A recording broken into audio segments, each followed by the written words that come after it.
Donc c'est le deuxième jour du regard de vérité, donc dans le Morbihan. Parce que comme ça, j'ai mon repère en disant ça. Oui, alors dans ce que tu viens d'évoquer, j'ai envie de dire deux choses. La première chose, c'est tu constates un jour que ta pratique de soins, par exemple, n'est plus la même que celle qui était avant, et tu t'es dit, ah ben tiens, je ne le fais pas exprès, j'ai rien mis en place pour que ça soit. C'est-à-dire que ce qui s'est passé, c'est que notre chemin de conscience, il connaît plusieurs étapes, et qu'aujourd'hui, ce qui est absolument remarquable, c'est qu'il n'est pas nécessaire de figer ces étapes par des mots, de les identifier même. Simplement, ce qui est nécessaire, c'est tous les matins de savoir que nous nous réveillons avec une nouvelle conscience de nous-mêmes et d'accepter que notre comportement soit mis en place à partir de cette nouvelle conscience sans qu'il ne soit nécessaire de dire « tiens, je sais cela » ou « tiens, j'ai appris cela ». Et ça, c'est remarquable. C'est sortir du contrôle mental pour laisser la conscience nouvelle nous inspirer dans notre manière de faire. Ça, c'est hyper important. Et c'est-à-dire qu'on peut avoir l'impression qu'on n'avance pas parce qu'on n'a pas mentalisé ou mis des mots sur les progressions que nous avons faites dans notre conscience. Ça, c'est ce que tu viens de dire, ça, tu constates maintenant que, tiens, c'est plus comme avant. La deuxième chose que tu évoquais, c'est le fait que la personne fait un malaise au moment où elle est en état d'unité. Je suis bien placée pour en parler parce que moi qui n'avais jamais fait le moindre malaise de ma vie, voilà que maintenant je me mets à en faire aussi. Maintenant je commence à comprendre, vu que je le vis personnellement. Le malaise est provoqué par la croyance psychique que l'esprit que nous sommes ne peut pas être supporté par le corps. C'est-à-dire que le psychisme a un certain, alors je vais dire des guillemets, mépris pour le corps qu'il considère beaucoup moins intelligent que notre système cognitif à nous. Et le cognitif, donc notre personnalité, est persuadé que ce pauvre corps ne pourrait pas supporter la fréquence spirituelle qui est lui. Parce que le psychisme veut être calife à la place du calife. Le psychisme veut être à l'origine de notre constitution physique, à l'origine de la vie. Par conséquent, il dit haut et fort, ce corps ne peut pas supporter la présence reconnue de l'esprit et donc crée le malaise. Le corps, lui, est totalement capable de supporter l'esprit puisqu'il est esprit. Ce qui n'est pas capable de supporter l'esprit, c'est le psychisme parce qu'il se sent invalide, inférieur, et donc il prend le corps en otage et crée le malaise pour continuer la croyance que nous serions incapables de supporter la fréquence spirituelle dans la matière. Dans notre légende humaine, moi la première je l'ai dit, nous disions il faut spiritualiser la matière, comme si cette pauvre matière n'était pas informée de l'esprit et que c'était le rôle de l'humanité que de l'injecter, entendez bien le mot, avec des grandes seringues d'esprit. La réalité est tout autre. Ce qui nous est proposé, c'est de reconnaître la présence de l'esprit dans la matière en nous reconnaissant nous-mêmes esprit pur dans le corps et en nous reconnaissant nous-mêmes divins. Nous n'avons pas besoin d'apporter la présence de l'esprit dans la matière est esprit et il nous revient de le reconnaître. Et de ce fait, quand nous admettrons psychiquement que ce corps est esprit, il n'y aura plus de malaise lorsque nous sommes en état d'unité, puisque le psychisme ne viendra pas imposer sa croyance que nous ne sommes pas capables de le supporter. Je me rappelle les premiers moments d'unité, je me suis dit je vais imploser, ce corps ne va jamais supporter. Or aujourd'hui, je vis très souvent des états d'unité où je vois mes cellules prendre de l'espace entre elles, je vois les atomes s'expanser et ça ne pose aucun problème. Sauf parfois, ça me prend par surprise dans certains endroits dans le jardin, et c'est toujours, il y a 2 endroits dans le jardin chez moi, où là, probablement, il y a un appel astral qui se fait, et ça me demande de me réancrer fort, parce que la puissance de l'esprit est telle, sans que je ne m'en rende compte, que là, ça m'est signalé par le début du malaise. Maintenant, c'est parce que je ne vais plus jusqu'au malaise maintenant, je m'accroche à la branche et je dis non, je reste là, je reste là. Ce psychisme, je lui dis, regarde, Nous sommes capables, ensemble, toi, le psychisme, le corps, bien sûr, parce que tu es esprit, d'être en unité avec l'esprit. Et ça va plus jusqu'au malaise. C'était encore cette semaine, ça m'est arrivé cette semaine. Moi, depuis quelque temps, j'ai l'impression que justement, que je frôle ces malaises-là, Oui. comme si j'allais partir et tout ça. Et ça me fait peur. Oui, mais ça, c'est le psychisme qui veut continuer sa stratégie et veut t'emmener dans l'astral pour que tu ne sois pas consciente de l'unité corps-esprit. C'est vraiment... Alors maintenant, puisque j'en ai l'expérience moi-même, ça fait 1 an que j'ai cette expérience-là, et je peux en témoigner. Parce que je ne comprenais pas. Quand même, un jour, je me suis retrouvée, je suis tombée par terre en étendant mon linge. Je venais de finir d'étendre mon linge, je me dis, mais non, je vais quand même pas tomber.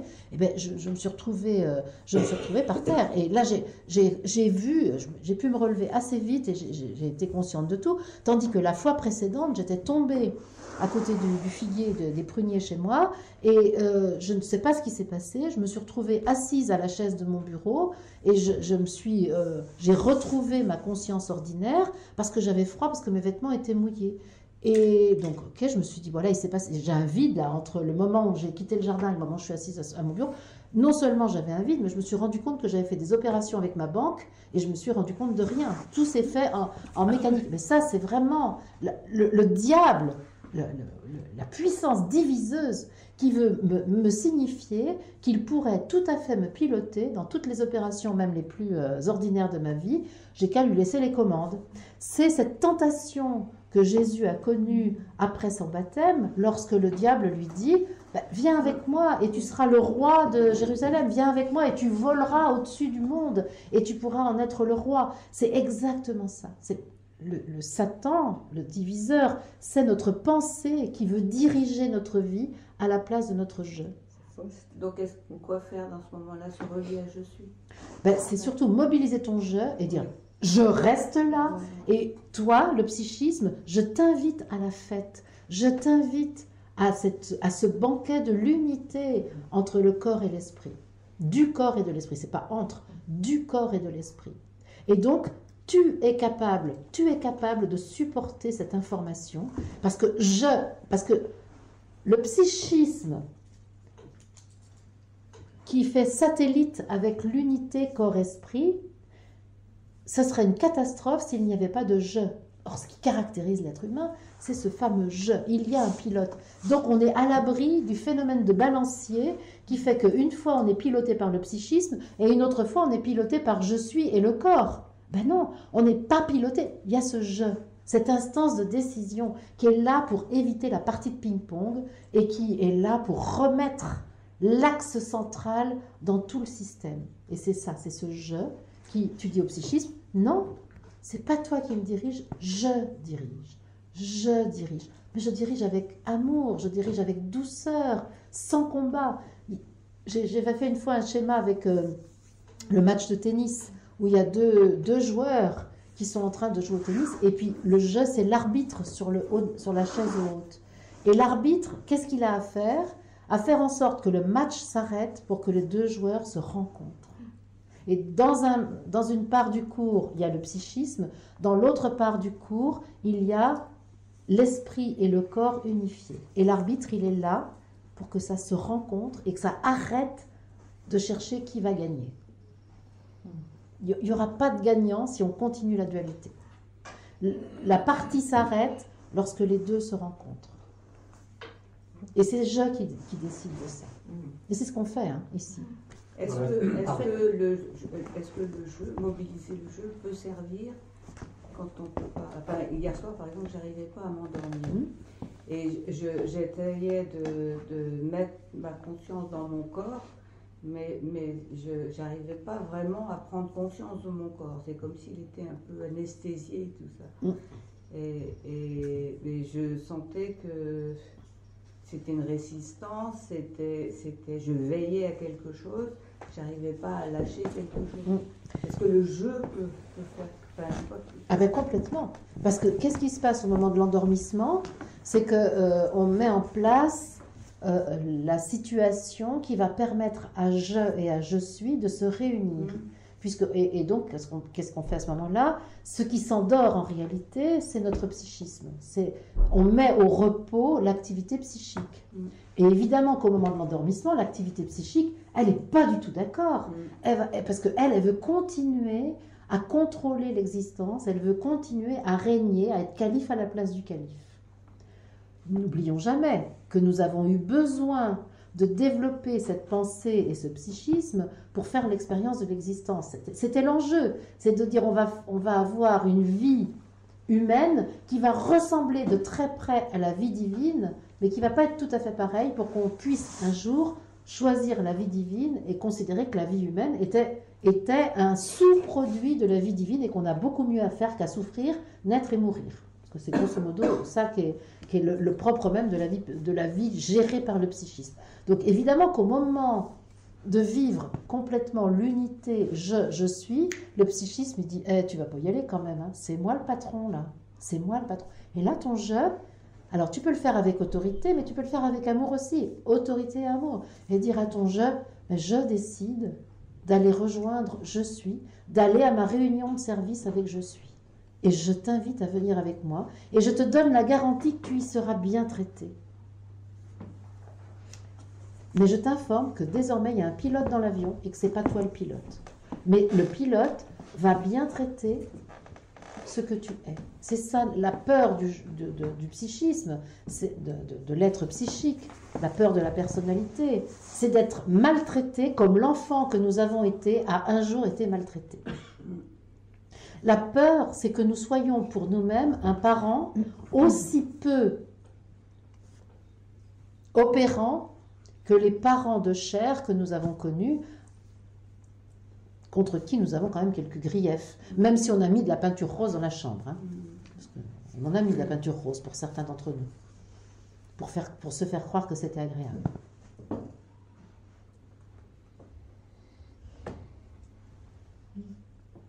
Dans la situation qu'elle a vécue, comme elle soigne, comment faire comprendre à la personne qui fait un malaise que c'est son jeu et son psychisme, il y a une dualité. Ouais. Comment? Eh ben, je peux te donner mon expérience, Oui. du coup, puisque tu t'adresses à moi d'une manière indirecte. Bien joué. Alors, je change de regard. Eh bien, tout simplement, ça vient naturellement. C'est-à-dire que tu es dans le réconfort. Tu peux dire je lors de ce fait. J'étais tranquille, c'est-à-dire je lui ai dit qu'il n'y avait rien à craindre. J'étais dans un réconfort total, mais un réconfort qui était le réconfort de mon je suis. En fait, c'était pour moi, ma petite personnalité. Puis c'était vraiment été puissant, parce que là, je crois que j'ai jamais ressenti ça comme ça auparavant. Et du coup, elle était très tranquillisée, et je lui ai bien exprimé que c'était qu'elle se reconnaissait à sa partie divine, puisque le je suis, elle ne voulait pas l'entendre. Par contre, je lui ai demandé à elle de me donner quel terme elle y mettrait, et elle m'a bien parlé de son divin. Et du coup, je lui ai expliqué ce qui se passait, et je l'ai rassurée, et je l'ai enveloppée d'une couverture, et je l'ai chouchoutée, et puis ça a duré, elle est restée allongée presque une demi-heure quand même. Ah oui, c'est fort. Je lui ai proposé une boisson chaude, après je l'ai gardée, je l'ai gardée. Pour le terme qui convient, je lui ai proposé de rester encore avec moi, et elle est restée avec moi 1 heure encore après, on a discuté, elle a pris une boisson chaude avec moi, on a pris un petit goûter, enfin je l'ai bichonné quoi, mais je sentais que c'était pas ma partie humaine qui bichonnait. C'est son être divin qui la bichonnait par ton intermédiaire. Voilà, c'est ça. C'est ça cette boîte, ce que je parle de la dérivation, c'est ça, c'est le je suis de la personne, son moi divin, passe par le truchement d'un être humain pour lui donner ce dont il a besoin. Et ça, c'est juste génial. Voilà, c'est ça. Alors, ça demande de la disponibilité, puis de ne pas avoir une autre personne 1 heure après. Mais en fait, de toute façon, moi, je ne fais pas de l'enchaînement. Je suis des fois 1 mois, 2 mois sans voir personne, et c'est quand ça se présente. Donc, moi, je ne suis pas dans et puis, du business. La situation est préparée par le plan spirituel. Oui. Donc, de toute façon, imaginons que tu n'aies pas eu la disponibilité pour qu'elle reste avec toi plus longtemps. Et ben, c'est parce que son je suis avait vraiment un autre moyen de la bichonner. Mais là, c'est passé par toi. Parce que probablement, toi aussi, tu as été initié à quelque chose en faisant ça. Et ça, c'est juste génial.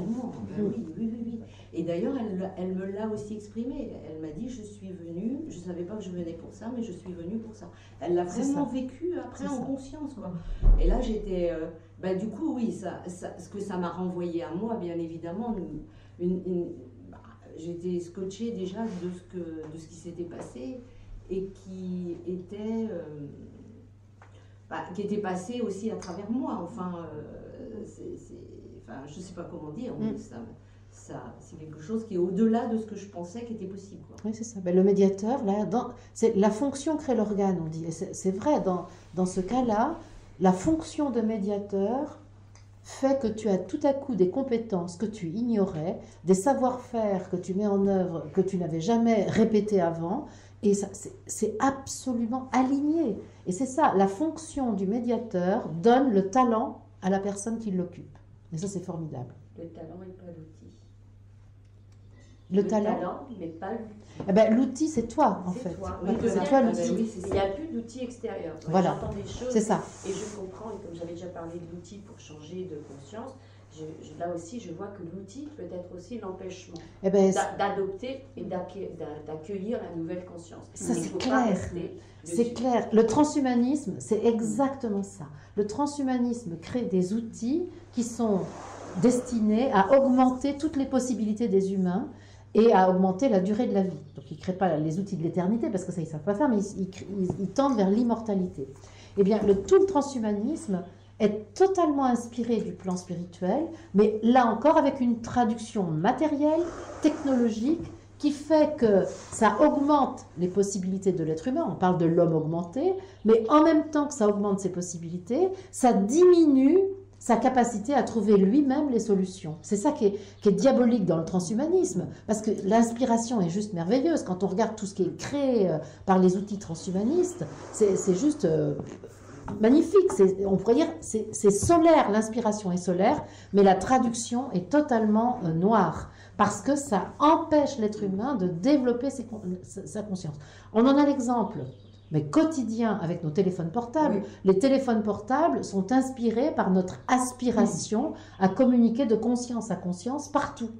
Simplement, on a créé à la place de cette capacité personnelle un outil qui prend la place de cette compétence. Alors ça n'est pas mal, parce qu'en même temps que l'outil a été répandu comme il l'est dans le monde, j'arrive du désert, ils ont tous leur smartphone, c'est impressionnant. Et bien, en même temps que cet outil était développé et empêchait, on peut dire, l'être humain de développer sa capacité à communiquer de conscience à conscience, il se trouve que maintenant, dans la conscience collective humaine, on sait qu'on peut communiquer partout, en tout moment, peu importe. Mais on le sait, on croit que c'est par le biais du téléphone portable. Un jour, cette information de la communication permanente entre des humains à l'autre bout de la planète, elle est installée maintenant. On croit que c'est l'outil qui permet de le faire, mais un jour, l'outil ne sera plus là et on constatera qu'on sait le faire parce qu'on a intégré que c'est possible. Ma grand-mère n'aurait jamais intégré que c'était possible directement. Est-ce que vous voyez? C'est comme ça que le diable est totalement à notre service. C'est-à-dire qu'en même temps qu'il met des freins à notre chemin d'unification, son œuvre modifie quand même la conscience pour aller vers plus d'unification. Et ça, je trouve ça génial. Le problème, c'est l'addiction à ça. Parce que, comme tu le dis, ça fait évoluer. Moi aussi, je le vois. Hein. J'étais à France Télécom, j'ai jamais imaginé qu'on allait se voir en parlant. Bien sûr. Tu te souviens du Minitel? Déjà, on se disait... mais avant même le Minitel, ils en parlaient. Oui. Je dis, mais attends, qu'est-ce qu'on arrive le délire. C'est pas possible. On était encore avec nos petits bips là et le tac-tac-tac. Et je lui ai dit, c'est pas possible. Et j'ai vu pire que ça, quoi, maintenant. Non, c'est pour dire que justement, ma conscience avait besoin d'accès. Exactement. Le psychisme. Ça dire, l'outil l'a permis. Exactement. Le psychisme avait besoin de sortir des limites qu'il s'était données, de la matière. Parce que ça, c'est typique de la matière dense, nous laisse dans l'obscurité. Les outils de la téléphonie et de l'Internet, avec les Skype et les Zoom et tout ce que vous voulez, nous montrent qu'on n'est pas du tout enfermé dans la densité et dans l'obscurité de la matière et qu'on a trouvé des moyens pour passer outre. Mais ça, c'est énorme. C'est énorme. Moi, je vois la révolution technologique comme effectivement une ouverture de conscience majeure qui invite l'être humain à savoir qu'il n'est pas enfermé dans l'obscurité de la matière. C'est juste génial. Par contre, le corollaire, évidemment, c'est l'addiction qui est faite aux outils et c'est la croyance que c'est grâce à l'outil que nous pouvons communiquer. En réalité, c'est pas tout à fait exact. C'est vrai et c'est pas vrai, mais c'est quand même vrai. D'ailleurs, elle a fait une introduction qui était intéressante. Enfin, moi aussi, c'est un cheminement qui m'intéressait. Elle a dit, je suis partie avec mon outil habituel, mais elle l'a laissé muter. C'est ça. Voilà. Et voilà, le fait est, c'est que, enfin, je l'avais bien senti parce que j'ai fait aussi un parcours kinésio. Et à un moment donné, il y avait tellement d'outils, je dis, je vais arrêter ça, parce que l'outil, je sentais que c'était mon truc qui allait. Parce que j'aime les outils, hein, j'adore bricoler, donc voilà. Et j'ai dit non, je suis déjà assez addict avec d'autres choses. C'est les grands enjeux de ce que nous vivons actuellement. C'est est-ce que nous faisons confiance à l'esprit ou est-ce que nous nous promenons encore avec notre boîte à outils? Et ça, c'est important. Tous les outils, alors, la kinésiologie, tu viens d'en parler, c'est aussi tout ce qui est autour de la régénérescence des cellules avec la machine qui a été inventée par Grabovoi. C'est tous les... Et les protocoles qui vont avec. Les protocoles, parce que ça va avec. Moi, je me suis beaucoup intéressée à la naturopathie. C'est une valise d'outils absolument incroyable. Et est-ce que nous sommes prêts à abandonner tout ça et à faire confiance à l'esprit? C'est vraiment ça. Mais y compris toutes nos règles d'hygiène, tout. Voilà. Parce que quand on va se rendre compte comment on met des béquilles qui nous empêchent de marcher, alors qu'on croit qu'elles nous font avancer, on va tomber de haut. Mais on prend notre temps, on y va, chacun à son rythme. On va se rendre compte que dès qu'on met une règle dans notre vie, on s'empêche de vivre l'amour. Et ça, on va s'en rendre compte petit à petit. Et en fait, en parlant de ma propre expérience, ça je le sais, je le savais dès le démarrage, quelque part en moi, je savais dès le démarrage qu'il n'y avait pas besoin de cet outil. Mais cet outil me rassurait pour me justifier par rapport aux personnes qui étaient en demande qu'on vienne de séance. Les outils ont servi la légitimation. Voilà, c'est ça. Parce qu'au fond de moi, je savais que j'en avais pas besoin. Tous les outils, les pratiques, tout, ça nous a aidés à nous légitimer, dans notre fonction de guide guérisseur de l'humanité. C'est clair. C'est OK. On n'est pas obligé de se flageller parce qu'on a utilisé des outils. On peut encore continuer à les utiliser si on estime qu'on ne se sent pas suffisamment sûr s'il n'y a pas d'outils. Voilà. Mais moi, je peux annoncer que d'ici peu, il n'y aura plus tous ces outils. Complètement d'accord avec toi. Je suis ravie, moi, de ça. Franchement, ça fait longtemps que je le dis. C'est ça. C'est ça. Et c'est la personne qui se guérit, et c'est nous-mêmes qui gérons la réalité spirituelle de notre être. Ça ne peut pas être autrement. Alors après, les personnes qui ne sont pas arrivées à ce niveau de confiance avec leur je suis, ils seront peut-être contents de trouver les medbeds. Oui, je ne les connais pas, les medbeds. Je sais, j'ai entendu parler de ça. Hein. Mais pourquoi ne pas aller directement aux soins par l'esprit? Mais pourquoi? C'est vraiment un des outils du diable, c'est de dire il y a besoin de temps et il y a besoin d'étapes intermédiaires. Parce que tout le monde n'est pas capable. Mais c'est faux. C'est faux. La personne qui vient te consulter l'autre jour, elle ne sait pas qu'elle est capable. Et elle est capable de vivre l'unité. Besoin de temps et quoi? Et d'outils supplémentaires, d'étapes. C'est lié à la foi.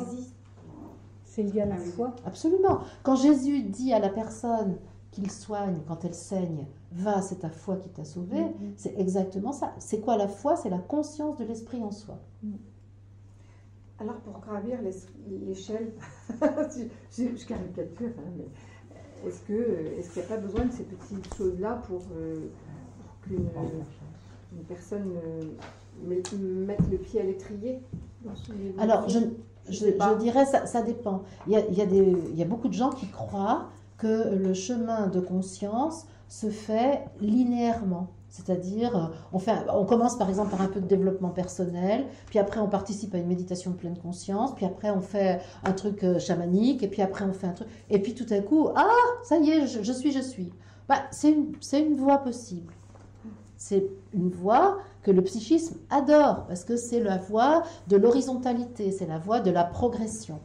Moi, aujourd'hui, je considère que tout peut se faire dans l'instant présent, sans progressivité.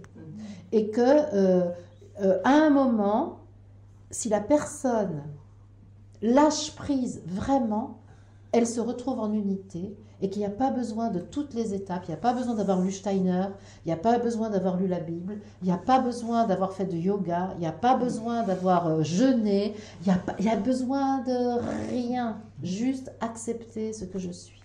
Alors, est-ce que c'est... Excuse-moi, c'est que le mouvement alors n'est plus dans l'horizontalité et on arrive à notre diplôme après un long chemin, c'est tout à coup je lâche et je me retrouve à l'étage de l'unité en moi. Oui. Alors, est-ce que, entre guillemets, les jeunes âmes sont capables de faire ça? Oui. Oui. Il faut simplement, à un moment, des conditions favorables pour qu'elles puissent lâcher prise et faire l'expérience. Je fais référence à Simon que j'ai vu la semaine dernière. Il a une quarantaine d'années et lui, il avait jamais... il a fait des sweet lodge, des machins comme ça, mais il n'avait jamais... accepter complètement qu'il était un être divin. Et là, tout à coup, le matin au réveil, il fait cette expérience-là. C'est simple, c'est pas spectaculaire, c'est ordinaire et c'est fait. Là, tu viens de définir et imager le miracle. Oui. Et je reviens, je reboucle toujours, le miracle. Mais pour en venir, j'avais la même question. En attendant, puisque nous guérissons, même si ça peut se faire dans la fulgurance, le psychisme, moi, je suis d'accord que beaucoup de choses doivent coexister. Oui. Comme le fait qu'on est passé du téléphone, voilà. Donc, oui, c'est pas, ça a quand même encore son utilité, ne serait-ce, comme tu dis, légitimer certains, rassurer ce fameux enfant qui finalement vit dans nous, tout le temps, enfant et tout ce qui s'est greffé. Donc, oui, moi, je pense qu'il faut que tout ça coexiste, mais toujours pareil, pas penser, dépasser, et ça se fera automatiquement, que ce n'est pas le seuil ultime. Il y a toujours... Voilà, l'année dernière, en fait... Aller sur la verticalité. Il y a environ un an, j'ai vraiment senti que je devais lâcher toute idée de progression par l'acquisition de quelque chose de plus, par le fait de faire quelque chose de plus ou l'apprentissage de quelque chose de plus. J'ai senti que ça ne serait jamais fini, que je peux toujours travailler sur ma personnalité, je peux toujours travailler sur plus de satisfaction de mes besoins, je peux toujours travailler sur le détachement. Oui, tout ça c'est extrêmement intéressant, mais ce n'est pas ça qui va me permettre de vivre l'état d'unité. Ce qui me permet de vivre l'état d'unité, c'est de décider que je vis l'état d'unité et de lâcher prise pour permettre que ça se fasse. Après, pendant que je m'occupe d'aller écouter mes besoins plus profonds, pendant que je m'occupe de soigner mon enfant blessé, ça m'occupe dans la dualité. Et c'est plutôt une meilleure occupation que d'aller au Super U acheter des trucs dont j'ai pas besoin, ou chez Amazon. Parce que ça, c'est l'autre version. Bien sûr que c'est plus intéressant de m'occuper de moi vraiment, plutôt que de colmater des brèches avec de la consommation, par exemple. Oui, c'est plus intéressant. Mais c'est pas ça qui fera que j'irai mieux. C'est-à-dire que je ne crois pas qu'on puisse améliorer la dualité. Et ça, c'est un lâcher-prise qui est venu, mais fort chez moi. Je n'améliorerai pas la dualité. J'aménagerai un peu mieux ma vie dans la dualité, mais c'est pas ça. Il n'y aura pas d'issue à ça. Il n'y a pas de terme. Et c'est ce que veut nous faire croire le diable. C'est qu'un jour, on aura l'énergie libre. Un jour, on aura le royaume de Dieu sur la terre. Un jour, on aura... C'est-à-dire que toujours, c'est remis à plus tard. Par exemple, l'énergie libre, c'est intéressant. On dit que Tesla avait trouvé l'énergie libre, et puis on nous dit, ah ben là, on est sur le point d'y arriver. Hop, et dans 20 ans, maintenant c'est dans 20 ans on y arrivera. Mais pas du tout, elle est là déjà. C'est pas quand la conscience acceptera, parce que le psychisme l'acceptera, que l'énergie libre est là, on saura l'utiliser. Le problème, c'est pas encore des technologies qui vont nous permettre, c'est à un moment... Cette énergie libre, c'est l'esprit. En réalité, c'est je suis l'énergie libre. Et elle est là, disponible pour chacun. Et quand j'accepterai, quand je ferai en sorte que mon psychisme accepte cette énergie libre, je me téléporterai et j'arrêterai de m'embêter avec la SNCF qui annule mes billets de train et les compagnies aériennes qui changent mes billets d'avion selon leurs désirs, parce que moi je suis assujettie à leur façon de faire. Et là j'ai vu, pour aller dans le désert, j'ai vu combien j'ai galéré avec les billets d'avion et le train, parce que je sais que c'est en train de me dire, Marie-Odile, tu dois t'affranchir de cette autorité extérieure et laisse faire. Je te téléporterai là où tu as besoin, me dit je suis. Mais t'es pas prête. Je te rends grâce parce que tu as fait ça il y a un an et c'est vrai que ça a changé tout. Ça a stoppé cette soif de remplir avec les recherches spirituelles, etc. Et franchement, merci pour ce témoignage aussi. On te suit et du coup. Moi, je suis sur le chemin. Moi, l'intérêt d'être avec moi, c'est que je ne suis pas réalisée, figurez-vous. C'est génial. Vous en avez plein des gens réalisés qui vous vendent leur réalisation et qui vous disent que c'est juste formidable d'être avec l'absolu et que le personnage, c'est une illusion. Alors, ce n'est pas mon discours du tout. Moi, je ne suis pas une illusion. Je suis bien une réalité et je ne suis pas réalisée. Par contre, je marche sur le chemin de l'unification et j'invite ceux qui sont intéressés à marcher avec moi. Puis on discute de ce qu'on a découvert les uns les autres. Et pour faire un parallèle avec ce qui t'a fait rigoler l'année dernière, c'est qu'aujourd'hui, c'est justement parce que tu es cela et que nous sommes cela que ce n'est pas une secte. Oui, c'est ça, exactement. Oui, c'est par rapport à ton intervention. Oui, mais ça a été... il y avait tellement de colère en moi par rapport à ce que j'avais pu vivre et pourquoi j'ai été embarquée là-dedans à une époque de ma vie, que du coup, j'imaginais même pas que cette colère allait sortir là, à cet endroit-là. Et aujourd'hui, je suis tellement tranquille, en paix, et du coup, je suis tellement... Puis en plus, vu comment j'ai cheminé cette année, mais voilà, et là, je peux, moi, en fait, témoigner par rapport à mon passé que non, ça n'a rien à voir, mais rien à voir, parce qu'on est, du coup, notre propre maître. Absolument. Et je te remercie parce que... Du coup, j'ai une émotion qui monte, je ne sais pas pourquoi. Et je te remercie parce que ça m'a guéri de cette expérience-là. Super. Moi, je m'interroge sur les exercices physiques qu'on peut faire, la gymnastique et tout ça, pour sentir son corps plus fluide et tout ça. Comme tu veux. Moi, je peux pas parler de ça. Je suis vraiment rétive à tout ce qui est discipline et tout ce qui est pratique. Je fais rien du tout, moi. Moi, je me lève le matin, je m'assois au fauteuil du bureau. Là, ça fait un an que je marche plus, alors que je marchais à peu près tous les jours parce que j'aimais ça. Mais donc, je suis zéro patate. Si tu veux parler de pratiques d'hygiène qui font du bien, tu parles avec Didier. Il est excellent. Il a toujours une nouvelle pratique à me proposer. Un jour, il vient avec la respiration. Un jour, il a le sourire intérieur. Il en fait des pratiques plein. Mais oui, c'est magnifique. En fait, ça sert à rien, mais c'est magnifique. Ça sert très très bien. Si, c'est pas vrai. Ça sert au psychisme à maintenir son pouvoir. Mais c'est très bien le temps qu'il en a besoin, c'est super. Non, moi, je me rends compte qu'il m'arrive il m'arrive d'être pleine d'énergie,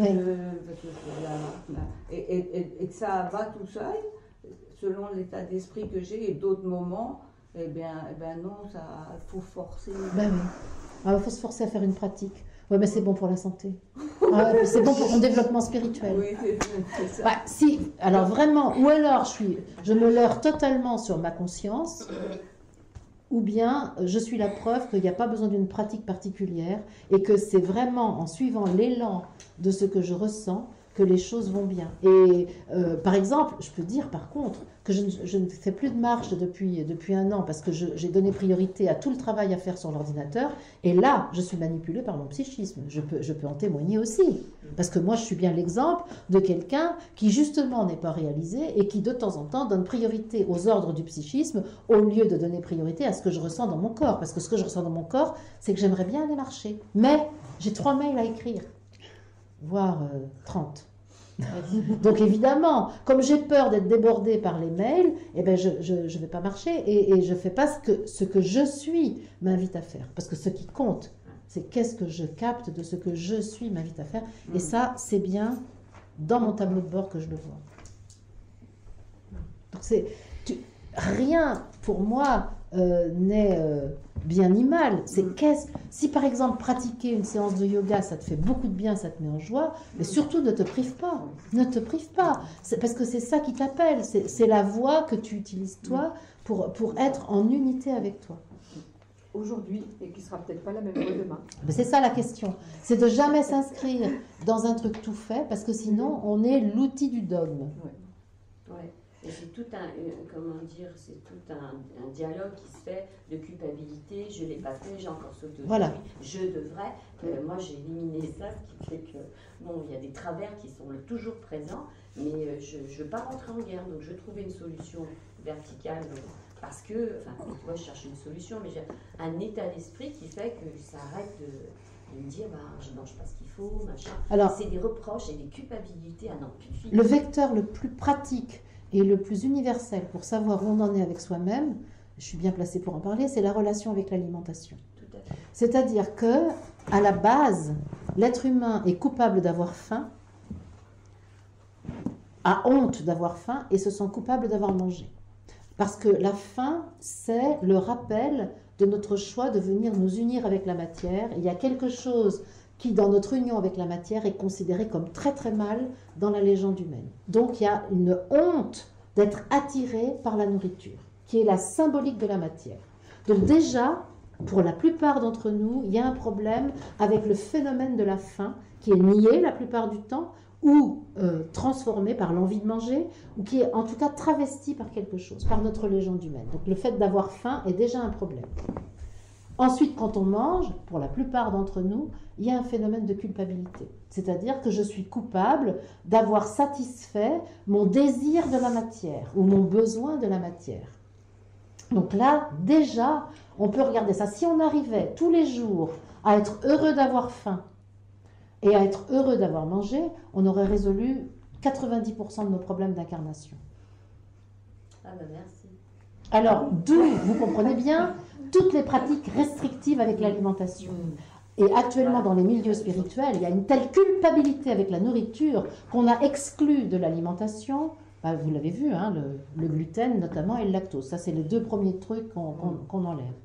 Mais je ne dis pas que c'est mal, hein, parce que je sais que vous êtes plusieurs à être très concernés par ça. C'est pas mal tout ce que je dis là, c'est pas pour dire que c'est mal, c'est pour dire que c'est une gestion mentale de notre critique envers nous-mêmes d'être incarnés. Et c'est ça qu'on peut changer. On peut arrêter de se critiquer d'être incarné. Et, bien entendu, il est vrai que lorsque on s'abstient d'un certain nombre d'ingrédients, en tout cas au début, le corps se trouve mieux.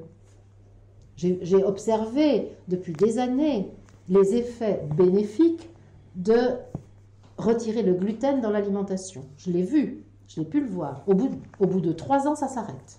Ça dure à peu près 2 ans. Les bienfaits du retrait du gluten, ça dure à peu près 2 ans. Alors je peux vous donner mon explication. Quand on décide d'arrêter d'absorber quelque chose, notamment le gluten ou le lactose, pendant 1 an ou 2, on est très très obsédé par notre alimentation. On met une conscience formidable sur l'écoute du corps et sur ce qu'on va donner à notre corps et la manière dont il va le digérer. Donc au fond, cette décision, elle met une priorité sur nous-mêmes. Et en plus de ça, les effets bénéfiques secondaires, c'est que partout où je vais, on fait très attention à moi parce qu'on me prépare des plats sans gluten, et on fait très attention. Et puis éventuellement, si on ne me préparait pas des plats sans gluten, je viens avec ma bouffe, comme ça au moins je sais que je ne vais pas me faire de mal avec le poison que les autres prennent. Je grossis le trait, évidemment, pour provoquer un peu. Et donc, qu'est-ce qui va se passer? J'existe dans ce monde, j'ai une place particulière que je me donne, moi. Je ne suis pas quelqu'un d'ordinaire, je suis quelqu'un qui fait attention à soi, je suis quelqu'un qui est attentif à mes besoins. Et donc, pendant 2 ans à peu près, ça marche bien. Puis au bout de 2 ans, j'ai pris des automatismes. C'est-à-dire que j'ai plus besoin de réfléchir à ce qui me fait du bien. J'ai établi par mon expérience une règle qui marche bien. Et étonnamment, quand elle commence à bien marcher, elle ne marche plus. Parce que j'ai pu arrêter de m'intéresser à moi. J'ai arrêté de m'écouter vraiment. Je sais que ma règle marche. Et je sais aussi que si je mange un peu de gluten, je vais avoir mal au ventre. Ça marche! Je le confirme. Donc, ça ne marche plus. Quand je sais que ça marche, ma règle arrête de marcher. C'est logique, puisque je ne fais plus attention à moi. De la même manière. Et puis tout le monde dans mon entourage est au courant. Donc ça y est, là, on fait plus du tout la même attention à moi. Et donc, à ce moment-là, ça ne marche plus. Donc, ce qui marche en réalité, ce n'est pas la règle qu'on établit, c'est la conscience qu'on s'accorde et la priorité qu'on se donne dans notre existence. J'espère que je vous ai bien démoli les régimes Non, c'est bien. divers et variés. On l'a cherché, donc c'est bien. C'est parce qu'on est prêt, on veut entendre ça. Oui. Ben, en tout cas, moi, j'ai besoin de le dire parce que Oui. si on croit encore que c'est mal d'être incarné et donc que c'est mal de manger, en effet, je a du boulot à faire pour rectifier l'information. Je suis ravie. Et comme on Mais est prêt quand à c'est- s'asservir, pardon, on accepte l'asservissement extérieur. Mais oui, parce que de nouveau, on est sous l'autorité d'une règle et on adore ça. On a un papa et une maman qui décident pour nous. Alors le papa et la maman, c'est la règle. La règle qui nous a été enseignée par un naturopathe, la règle qui nous a été enseignée par un médecine chinoise. Parce que ce qui est rigolo, c'est que moi, évidemment, dans le désert, j'ai reçu énormément de gens avec des écoles variées, diverses et variées. Et en particulier en 2010-2011, il y avait énormément de gens de naturopathes, parce que j'étais liée à l'école de naturopathie de Poitiers. Et il y avait aussi beaucoup de gens de la médecine chinoise, parce qu'il y avait quelqu'un qui avait une école de médecine chinoise et dans les soins esséniens, ils étaient tous plutôt médecine chinoise. Donc c'était rigolo, parce que se retrouvaient à la table pour manger du couscous. Eh ben, ceux de la naturopathie, ils disaient, je comprends pas, j'ai pas mal au ventre dans le désert. Ben non, évidemment, tu t'occupes de toi. Ça va, mais tu t'occupes pas de toi en te restreignant, tu t'occupes de toi en t'occupant de toi. Et puis il y a ceux de la médecine chinoise qui, eux, adorent le gluten et tout ce qui est cuit. Les naturopathes, ils détestent le gluten et ils mangent que cru, normalement. Donc c'était intéressant de réconcilier tout le monde autour d'un couscous. Et ça marche. Là encore, je viens de passer dans le désert quelques jours, je peux vous assurer que des gens qui, normalement, étaient affolés par le gluten, qui s'étaient emmenés des flocons d'avoine et tout le tralala, finalement, ils ont mangé du gluten et ça allait, ils avaient pas mal au ventre. Ben oui, je dois dire que j'ai pas mal au ventre. Oui. Ils sont partis avec la flocon. Ils sont repartis avec des flocons. Moi, je peux donner une autre illustration. J'ai fait de l'ostéopathie pendant des années. Et en Guyane, j'ai eu l'occasion d'accueillir un chiropracteur.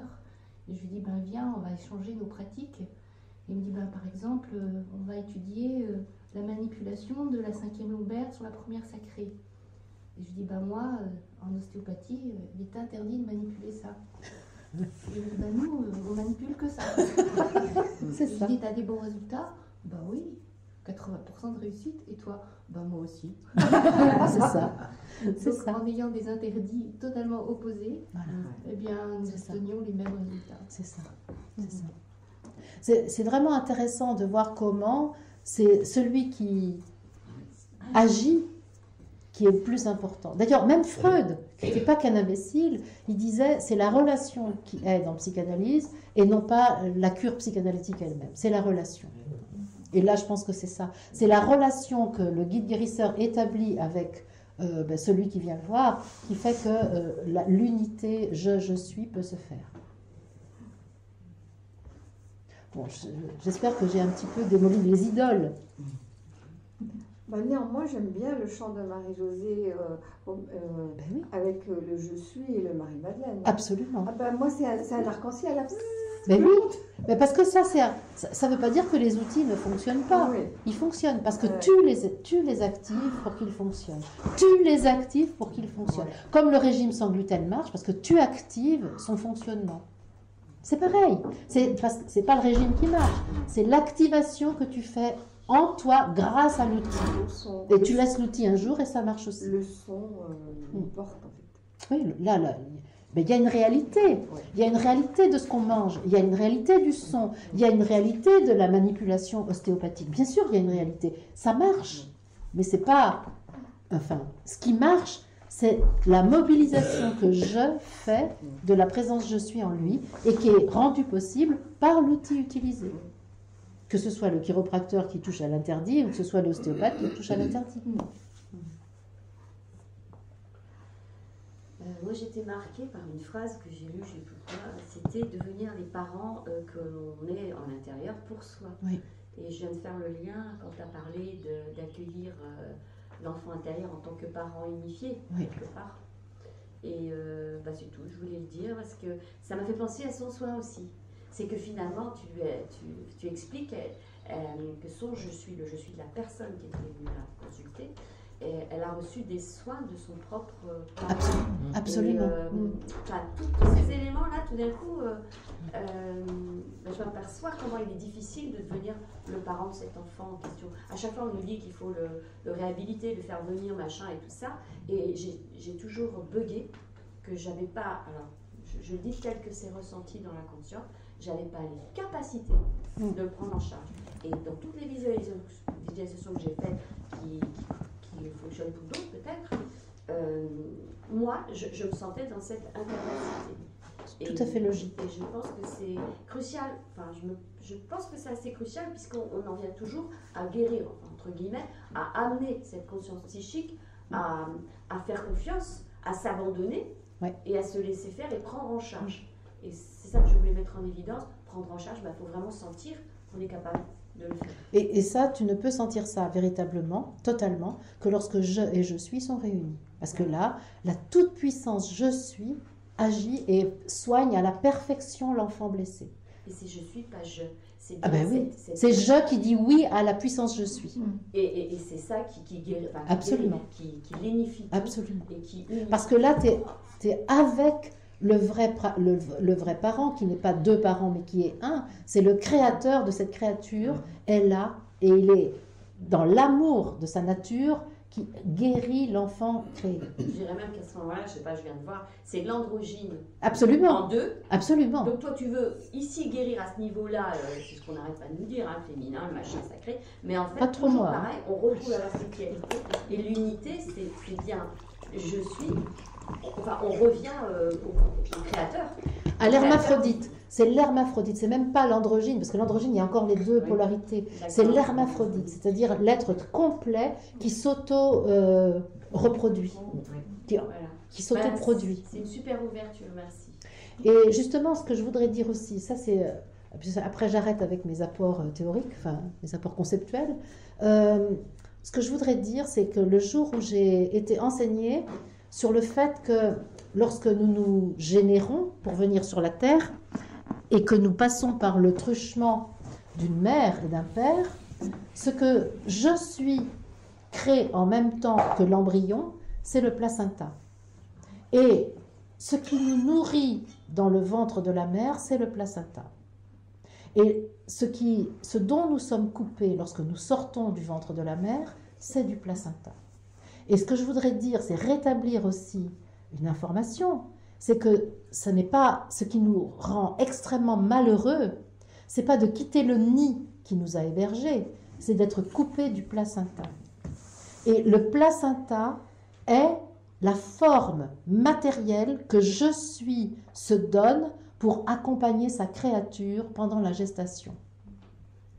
La coupure du cordon se fait avec le placenta. Ah oui, donc on est complètement leurré. Absolument. Et en psychanalyse, exactement, nous ne sommes pas reliés à la mère. Du coup, c'est... Ah oui, mais écoutez, c'est bien que nous sommes accueillis par la mère, hébergés par la mère. Elle est un nid dans lequel l'organisme je suis se développe. Mais du coup, la reliance, c'est le placenta. Absolument. Le cordon, c'est le placenta. Absolument. Et donc, le placenta est la manifestation matérielle de je suis pour accompagner sa créature. Donc, il n'y a pas d'abandon. Absolument. Il n'y a pas de rejet. Absolument. Ah, merci. C'est énorme. Ah oui. Amélie et moi, on est dizygotes, on est le placenta qui représente l'esprit. On a le même placenta, enfin ça, je ne sais pas trop. Placenta qui représente l'esprit. Le placenta manifeste l'esprit. Il ne représente pas, il le manifeste. Il est la densification de l'esprit. Et vous avez un seul placenta? J'en sais rien, on ne sait pas. Ah, vous êtes jumelles? Peu importe. J'ai une fausse jumelle. Enfin, dizygote. Mais de toute façon, peu importe. Oui, vos je suis, vos deux je suis ont décidé de se manifester en deux personnes. Il y a deux je suis différents, mais qui sont dans une proximité telle que ça se manifeste physiquement. Mais je crois que dans situation, il y a deux Il y a deux placentas. placentas, c'est pas possible. Puisque c'est deux. Mais je sais que plusieurs situations existent pour les jumeaux. J'ai cru entendre qu'il y avait les monozygotes, ils ont 2 placentas aussi. Les monozygotes, c'est le même. C'est dans la même c'est poche. le même placenta, c'est la même enveloppe, c'est le même embryon Alors que là, qui c'est se deux divise Voilà, et qui fait 2 pareils. voilà. Et les hétérozygotes, c'est. En fait, Deux c'est êtres, embryons qui ont été. c'est comme 2 frères et sœurs. Voilà, mais Voilà. au même moment. Mais au même moment. Deux T'es pas spermatozoïdes. d'accord, Elisabeth? Ben, si c'est là au même moment, c'est qu'il y a quand même quelque chose qui les réunit. Ah, complètement. Ah, bah oui. Ah ben complètement. C'est juste temporaire. Ah ben il y a une Oui, histoire temporaire. cellulaire Là, c'est juste semblable. La grossesse est la même, le vécu de la grossesse est la même, et il y a une sororité plus forte évidemment que une sœur et 2 sœurs ordinaires. On est bien d'accord, oui. Et surtout au niveau de la temporalité, vous arrivez au même moment avec la même histoire dans la famille. Enfin c'est quand même pas rien. Mais ce que je veux dire par là, c'est que il y a bien 2 je suis qui se sont contractualisés pour arriver en même temps sur la Terre. Et dans un but très précis, justement. Probablement. Oui. Alors avec ce que tu dis, on entend que la rupture à la naissance ne se fait pas avec la mère direct, mais il y a quand même une rupture avec cette enveloppe qui était protectrice. Absolument, avec le nid. Voilà. Avec le nid. Avec l'esprit. On le sentirait bien si on nous laisse, enfin, si on nous coupait le cordon, que quand il y a eu expulsion du placenta, cette réalité, elle serait, alors qu'on attend toujours. Enfin, on coupe d'abord, puis après, bon, allez, Je pense que c'est assez moderne. Je pense qu'autrefois, on ne coupait pas avant. Et ben voilà. Et je pense que justement, on laissait vraiment à je suis le temps de nourrir sa créature et de ne plus être dépendant de l'environnement dans lequel il était. Et c'est vraiment intéressant. Donc c'est à nous aussi de nous souvenir que c'est pas notre mère qui nous manque, c'est notre placenta. C'est avec je suis que la coupure, la croyance de la coupure s'est organisée. Parce que physiquement, c'est avec je suis qu'a lieu la coupure. Et physiologiquement, il nous manque vraiment quelque chose. Oui. Parce que moi, j'avais lu que justement, on laissait le placenta se vider. Et c'est ça le problème qu'on a. Donc les manques qu'on a, c'était tout ce que le placenta donnait à Exactement. qui sont notre immunité. Oui. Notre immunité vraiment fonctionnelle, c'est-à-dire celle qui est incarnée, c'était le placenta qui le donnait. Enfin, ça me révolte parce que beaucoup de choses sont vraiment Oui, mais c'est connues. Pourquoi la légende humaine, pourquoi les humains ont-ils organisé cette coupure prématurée? Eh bien si, c'est génial, pour qu'on ressente le manque. Et que grâce au manque, nous allions chercher. Il est vraiment physiologique. Mais bien sûr, j'aime à le remettre. Rien. Alors, justement, on a beaucoup psychologisé les choses, alors que la physiologie nous dit la réalité de la situation. Et comme on a beaucoup psychologisé les choses, notamment au moment où il était nécessaire de s'individuer, eh bien, on a collé notre lecture psychologique sur la réalité vécue. Mais c'est exagéré. C'est-à-dire qu'il y a un surcroît, une hypertrophie de la psychologie qui fait qu'on oublie la réalité physique, biologique qui se vit. C'est comme quand tu dis qu'on est venu avec un karma et qu'on construit le karma. Et ben c'est ça cette inversion, c'est dire qu'on a un karma. Absolument. Alors que c'est pas vrai. Vas-y. Oui, je disais que si on est un animal pensant, oui. Je dis. Donc quand on regarde le monde animal mammifère, oui. Quand un chat ou un chien va mettre bas, elle coupe le cordon, elle mange le placenta. C'est ça. Donc quand on dit que là on coupe, etc., c'est quand même dans la nature profonde de l'être. Ah mais il faut couper. Oui. Mais le problème c'est quand. Si tu veux, le problème, c'est pas on va pas garder notre placenta. Au contraire, il est expulsé. Quand on laisse le bébé tout prendre, logiquement, on doit être déjà le placenta peut être en voie d'expulsion. Mais je pense qu'il y a quand même beaucoup de femmes aujourd'hui qui acceptent que le placenta du bébé soit vraiment ait fini sa fonction. Et je sais que le bébé peut garder le cordon et le placenta pendant jusqu'à 3 jours, me semble-t-il. Moi, j'ai accompagné ma fille qui a accouché au mois de décembre à la maison. Et le placenta, elle l'a gardé, elle l'a congelé et elle l'a consommé jusque... c'est encore. Elle l'a consommé chaque jour. Voilà, c'est ça. On revient, on mange le placenta. Comme un mammifère normal. Comme un mammifère normal, mais bon, c'était dans le congélateur. Il sortait des petits cubes tous les jours. Et elle l'a ingéré. Et elle a Pour continuer à donner, Voilà. elle allaitait sûrement. bien sûr. Pour continuer à donner ce qu'elle avait encore à donner. C'est impressionnant. Mais qui est de la matière, mais qui est aussi de l'information. C'est ça qui est intéressant. Et quand tu parles de 3 jours, ça veut dire qu'on laisse le bébé attaché Oui, pendant 3 jours. j'ai vu que, oui, on attend que le cordon Arrête de battre. ouais, ça arrête de battre. Et donc, à un moment, quand ça arrête de battre, alors je sais pas si, il me semble que j'ai vu que ça pouvait durer longtemps. Il y a un délai quand même. Ah bon? Oui. Oui, je sais pas. Donc là, par contre, je sais que je suis pas. L'idée, elle est là. Et elle remet en question cette coupure. C'est ça qui est important. Voilà, Et c'est ça. tout ce qu'on avait à recevoir. Voilà. Après, Et parce que le mode d'emploi. ce qu'il faut comprendre, c'est que Je suis ne nous a pas abandonnés sur la terre. Il s'est manifesté en tant que ressource physique pour la créature qu'il a créée. C'est ça qui est important. Parce que c'est ça qui va mettre fin à l'idée que nous serions abandonnés par Je suis. Et je reviens à ton processus d'hier. Nous n'avons pas été abandonnés par Je suis. Je suis a créé sa créature et lui a donné la réserve de nutriments dont elle avait besoin pour arriver complète sur la terre. Et ça, c'est hyper important. Et c'est pas la mer qui nous a expulsés, c'est nous qui avons fait le nécessaire pour sortir de la mer. Et d'ailleurs, quand on n'a pas réussi à le faire, il y a eu des interventions chirurgicales. Mais n'oublions jamais que c'est quand même la pression des pieds du bébé sur le haut de la matrice qui crée la contraction et qui fait l'expulsion. C'est nous, parce que c'est nous qui voulons vivre, c'est nous qui nous sommes créés et c'est nous qui déclenchons la naissance. Même si de temps en temps, l'être humain intervient dans le processus, parce que le psychisme humain a tellement altéré la possibilité naturelle de faire les choses, et encore une fois, c'est pas une critique quand je le dis, c'est juste là à observer pour voir ce que nous avons à remettre droit dans l'histoire. Je ne pensais pas parler de tout ça ce matin. Le cordon autour du cou là, qui étrangle quand on sort. Ben ça, c'est encore une fois les conditions qu'on se donne pour naître et qui indiquent quelque chose de notre dharma. C'est-à-dire que ça va indiquer en général qu'un étouffement va régulièrement se présenter dans notre vie, voire une interdiction de parler qui va régulièrement se présenter dans notre vie. Donc ça, on l'a biologiquement, organiquement, dès le moment de notre naissance, parce que ça fait partie des choses qu'on va se proposer de transformer. Et donc, ce qui ne nous est pas donné à la naissance, c'est que nous nous proposons de le conquérir. Par exemple, je parlais de l'enfant qui naît par césarienne, donc qui n'a pas su ou pas pu créer les contractions nécessaires pour pouvoir s'expulser du ventre de la mère.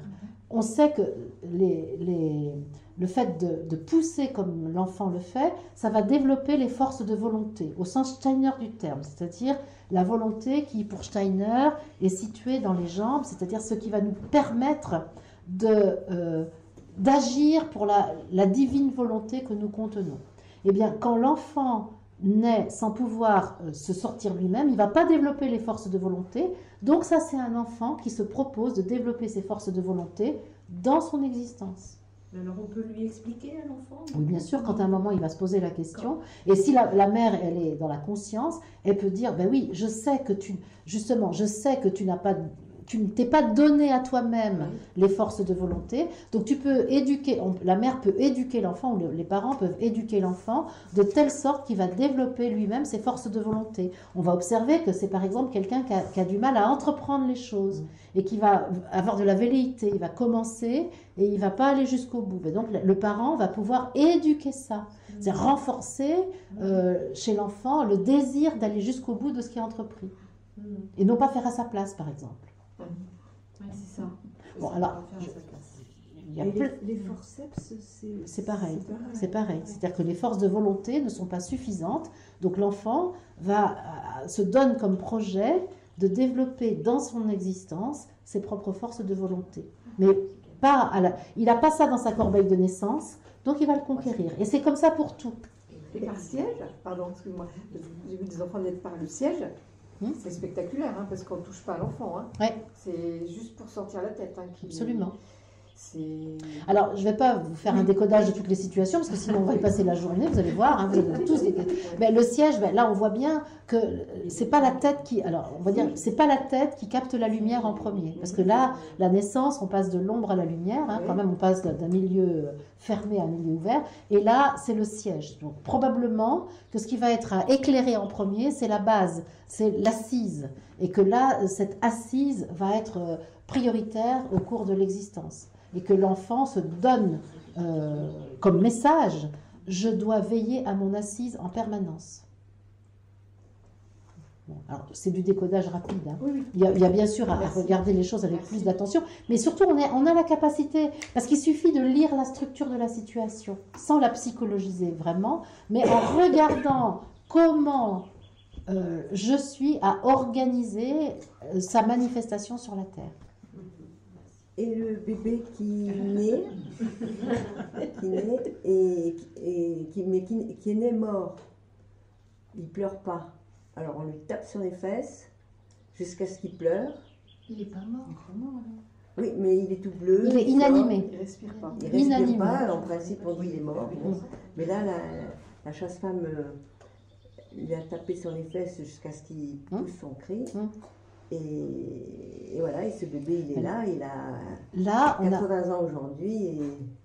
On a l'exemple de quelqu'un qui a besoin d'un autre être humain pour activer son énergie vitale. Parce que taper sur les fesses, c'est quoi? C'est vraiment activer ce qui est dans le sacrum, là, et qui est la totalité de l'énergie. Et donc là, c'est quelqu'un qui a besoin qu'un autre humain témoigne de sa vie, et justement pas de sa mort, en activant l'énergie vitale en lui. C'est extraordinaire de voir ça. C'est du bon sens, en fait. Mais oui, en fait, c'est pour ça, c'est pas c'est regarder les faits, les faits. Et là, on voit qu'est-ce qui se passe, la tape sur les fesses, ça active l'énergie vitale qui avait besoin qu'un autre être humain soit là. Et c'est-à-dire qu'il a la certitude qu'il est accueilli par quelqu'un qui le reconnaît vivant, parce que justement, il n'est pas mort. Il donne signe de vie.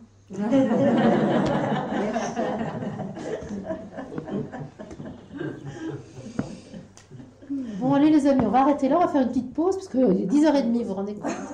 Mais ça vous intéresse?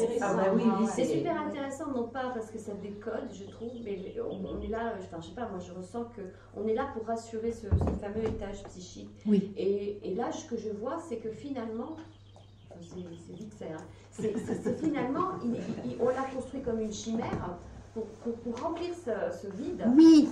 Et donc, là, moi, ce que je vois, c'est que finalement, je découvre à moitié que c'était des fausses raisons. Donc, quelque part, on est en train de lui montrer, enfin, c'est ce que je vois, on est en train de lui montrer, mais pourquoi tu t'accroches à ça? Puisqu'on vient de te dire, là, regarde, toutes ces histoires sont fausses. C'est une légende. Pourquoi c'est une légende? Voilà. Comme toute légende, elle est écrite pour compenser une ignorance de quelque chose ou pour compenser une croyance. Là, la croyance, c'est que nous sommes coupés de l'esprit. Et donc, cette croyance initiale, et donc c'est la croyance de la dualité, qui est corroborée par la matière telle qu'elle est, parce que la matière, elle a un début et une fin. Il y a une dualité, il y a le dense et le subtil, il y a le jour et la nuit, il y a le vide et le plein. Dans la matière, c'est vrai, il y a de la dualité. Et donc, cette croyance qui a une coupure, elle est corroborée par l'observation via nos sens d'une réalité dans laquelle nous vivons et qui empêche que nous ayons accès à la vérité de ce que nous sommes. Et donc, comme cette croyance est là et qu'elle est un mystère, alors nous avons répondu à ce mystère en écrivant une légende humaine, en faisant des explications à partir de l'observation de la matière qui a expulsé la présence de l'esprit en elle. Et donc, notre légende humaine, elle est totalement fondée, comme la science physique est fondée aujourd'hui, la science officielle, la médecine officielle, elle est fondée. Sauf que la médecine officielle, elle est basée sur l'observation d'un cadavre. C'est quand même pas rien. La médecine officielle est basée sur l'observation d'un cadavre où il n'y a donc pas de force de vie en lui. Donc, évidemment, le cadavre est parfaitement disséqué, compris, organisé, observé. Mais la dimension qui manque dans la médecine d'aujourd'hui, c'est la vie. C'est quand même fort. Mais donc, ce qui manque en sciences physiques, c'est la réalité de l'esprit et de la conscience qui modifie la matière. C'est ça qui manque. Sinon, tout ce qui est dit est vrai, totalement vrai. Mais vrai dans l'axiome de départ qui est que la matière est coupée de l'esprit. Ça, c'est l'axiome de départ. Et donc, à partir du moment où on a un axiome partiel, il n'est pas faux, il est juste partiel. eh bien, tout le raisonnement qui suit l'axiome eh ben, est amputé de l'élément qui lui manque. C'est logique. Voilà, et c'est ça qu'on est en train de remettre en place. Comme ils disent en Suisse, là, on remet l'église au milieu du village. Effectivement, on remet l'esprit dans la matière et tout va bien. Merci. On se retrouve à 11h moins 10. 10h50. On est donc lundi 8 mai, c'est en début d'après-midi. Et donc nous poursuivons notre groupe par un moment de centrage, si vous le voulez bien. Par un moment où nous rassemblons notre attention vers nous-mêmes, vers notre centre. Nous redevenons le centre du monde, de notre monde, en prenant conscience que nous sommes à côté d'autres centres du monde. Chaque personne étant le centre de son monde, car le lieu d'observation du monde est le centre de celui-ci. Nous sommes invités, là maintenant, à être l'observateur du monde dont nous sommes le centre. À être dans la conscience qu'en toute circonstance, nous établissons une relation avec ce que nous vivons, avec les situations, avec les êtres, les objets, la nature. Et que cette relation est la base de toutes nos expériences. Que cette relation avec le monde dans lequel nous sommes immergés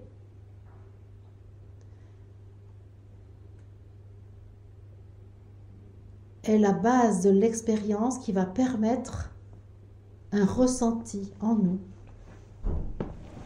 et qui va permettre ensuite que ce ressenti soit offert à la conscience que nous avons de nous-mêmes, à la conscience que nous avons de l'esprit que nous sommes.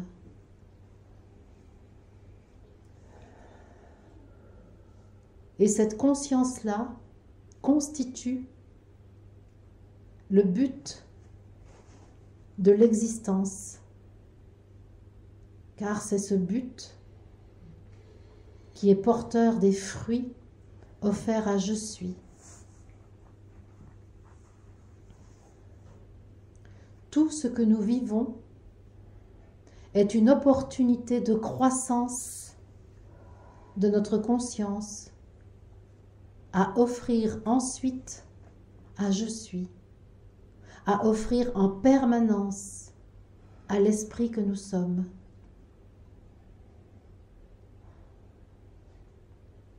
Nous pouvons ainsi reconnaître le sens de notre existence par ces expériences qui créent du ressenti, qui vont nourrir notre conscience et faire grandir Je suis. Tout ce que nous vivons est vécu pour la conscience, qui est la seule substance qui déjoue la nature éphémère de la création, qui entre dans la permanence.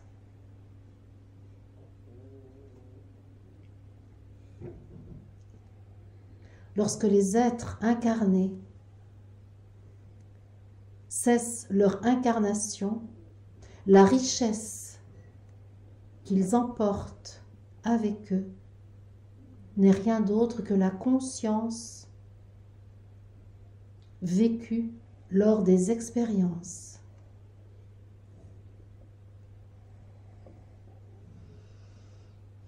Nous pouvons, sans passer par la mort, offrir en permanence cette richesse à ce que nous sommes de toute éternité. Nous pouvons déjouer l'aspect éphémère de la dualité et entrer dès maintenant dans l'infini et l'éternité de l'unité. C'est dans cette conscience-là que je nous invite à poursuivre les travaux de laboratoire alchimique dont nous avons pris pendant ces 3 jours la responsabilité. Je vous remercie. On va reprendre par un moment de centrage, histoire de revenir dans l'instant présent, histoire de réinstaller le « je » à l'intérieur de chacun de nous. Ce que je nous invite à faire, c'est à capter le ressenti de la place que nous occupons dans le cercle que nous formons. Ce que je nous propose, c'est de sentir d'abord nous, là où nous sommes, sur ce petit bout de territoire qui devient le nôtre dès que nous y sommes installés. Que nous n'avons pas besoin de nous approprier définitivement, mais qui est notre territoire, le temps où nous y sommes. Et nous pouvons là investir ce territoire, l'occuper pleinement, nous autoriser à être la totalité de nous-mêmes ici, dans le petit mètre carré, à peine, qui constitue le territoire dont nous jouissons là maintenant.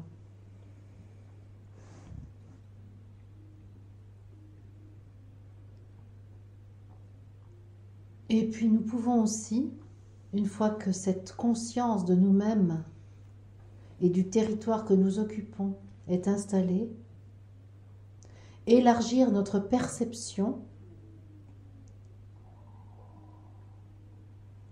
à toutes les autres personnes qui sont là. Accueillir l'information de toutes les personnes qui constituent ce groupe avec nous. Nous pouvons voir comment nous sommes le centre qui accueille les rayons émis par chaque personne ici.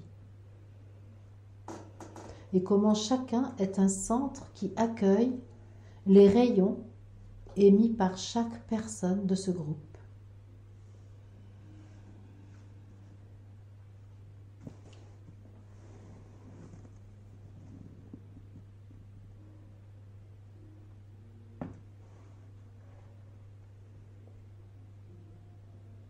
Et nous pouvons aussi voir le collectif qui est constitué par nos présences individuelles.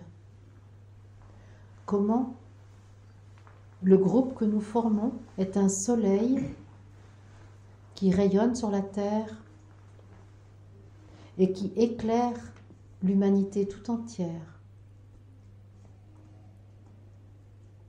sans qu'aucun effort ne soit nécessaire, mais simplement en étant présent dans l'instant.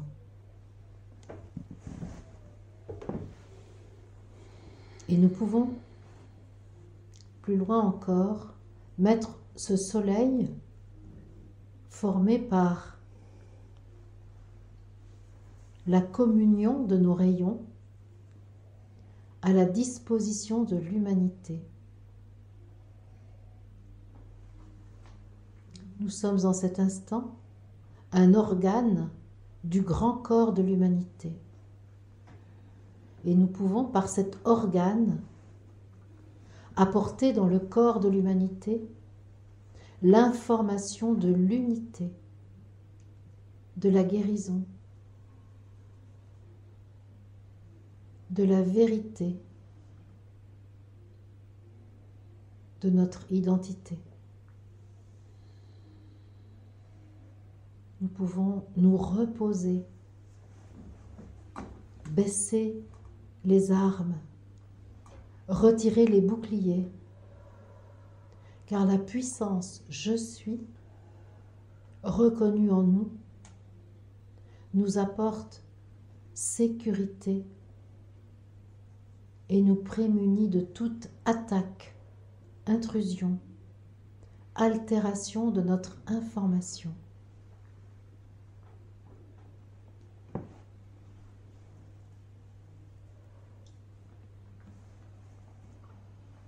Et dans cette conscience de ce que nous sommes individuellement, collectivement, sur le plan de l'humanité tout entière, nous pouvons poursuivre l'œuvre alchimique qui se fait à travers nous, par le biais des témoignages uniques, spécifiques, que chacun offre au collectif. Merci. Voilà.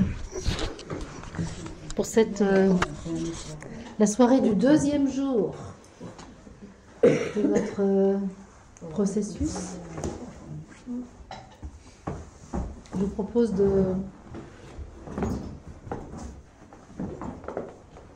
faire silence à l'intérieur de nous, c'est-à-dire de vider le champ de conscience de ce qui l'occupait. J'aime bien dire sortir les vaches du champ pour que le pré soit libre, que notre champ de conscience soit totalement disponible à ce que je suis veut lui donner, lui offrir.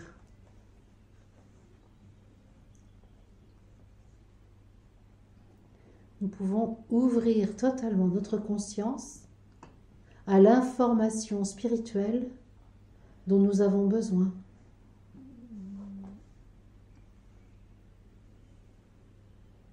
Ouvrir notre champ de conscience au principe créateur dont nous sommes la créature. Ouvrir notre champ de conscience à la source, notre source. Ouvrir tout notre système à l'information divine de notre origine, de notre nature.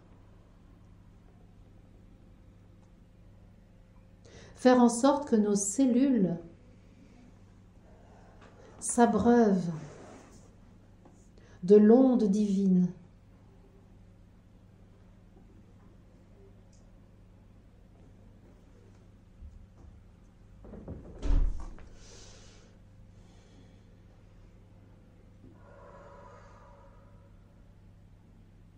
Et nous pouvons simplement être là, en communion avec nous-mêmes. Nous pouvons, à l'instar de Jésus, procéder à la transsubstantiation. Faire en sorte que notre corps, reconnu dans sa divinité, soit entièrement conscience solaire, Christ.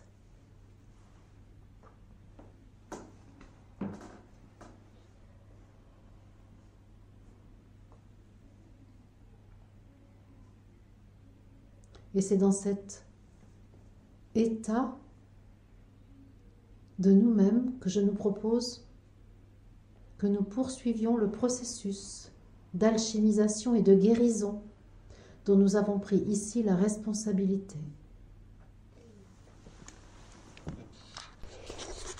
Voilà, c'est notre troisième et dernier jour du regard de vérité, ici, dans le Morbihan, un endroit superbe, où le soleil ce matin a décidé d'apparaître un peu.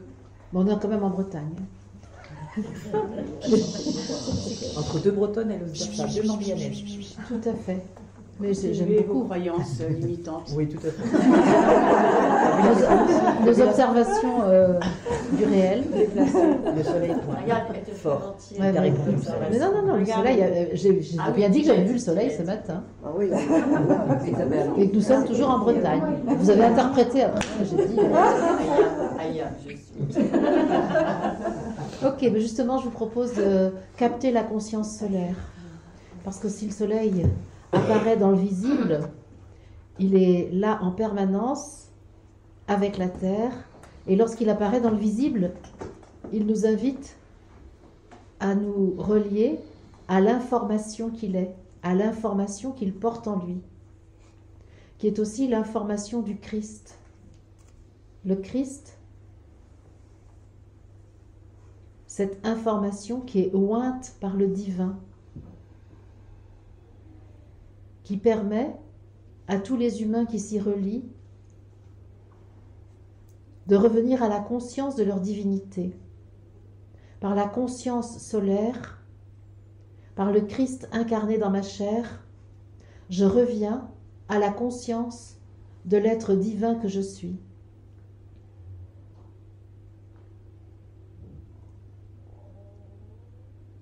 Lorsque Jésus a reçu, par le biais de Jean le Baptiste, l'information de la conscience solaire, il a pu commencer son ministère. Il a pu témoigner du divin en lui et rallier les autres humains pour qu'ils se souviennent eux aussi de l'être divin qu'ils sont. C'est aussi notre fonction, notre mission. Et en cette période où la conscience collective de l'humanité s'ouvre au souvenir de ce qu'elle est, nous ici, nous sommes appelés à être ces témoins du divin que nous portons en nous. C'est le sens que nous préparons à vivre pour la Pentecôte de cette année 2023. Cette Pentecôte est une opportunité pour que nous puissions dynamiser en nous la présence du Christ afin de pouvoir en témoigner ouvertement, librement, joyeusement, en toute sécurité, sans chercher à convaincre, mais par le charisme, la joie, le rayonnement, nous pourrons dire au monde entier qui nous sommes en réalité, qui sont les humains en réalité, ce qu'est la Terre et le système solaire en réalité. Nous pouvons, en tant qu'apôtres du Christ, témoins de notre je suis, témoins de l'être divin, faciliter les conversions, non point pour une adhésion à une quelconque religion, mais au contraire, pour que chacun puisse s'emparer totalement de son libre arbitre, de sa souveraineté, et voir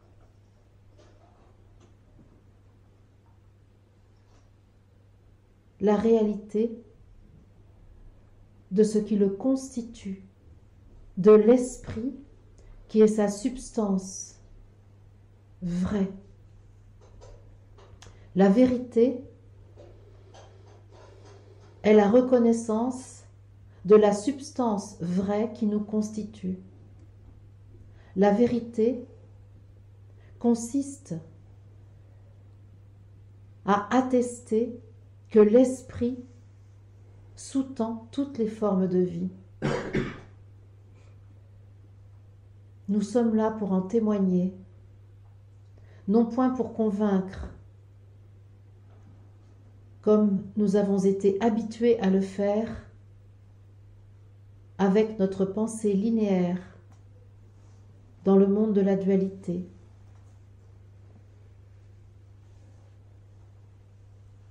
Nous sommes soutenus dans l'entreprise qui nous est confiée de témoigner du divin que nous sommes. Nous sommes soutenus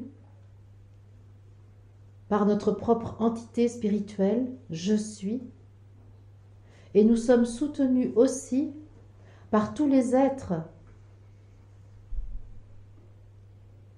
non incarnés actuellement qui continuent leur mission pour la terre, l'humanité et le divin que nous manifestons. Nous pouvons, chacun à notre manière, recevoir les informations dont nous avons besoin pour aller dans les lieux où il est bon de se trouver pour témoigner. Aucune forme arrêtée ne doit l'emporter. La forme du témoignage est sous la responsabilité de chacun des apôtres. Certains parleront, d'autres créeront des œuvres, d'autres feront des soins, d'autres seront là et rayonneront sans rien faire. Tous avaient en commun de porter consciemment l'information de votre vérité, l'information de votre divinité. Tous avaient en commun le fait de savoir que vous œuvrez pour les conversions, pour la sortie de l'illusion, pour l'extraction de la légende humaine et l'entrée dans la vérité de la constitution du corps, de la matière, de tous les systèmes de la création.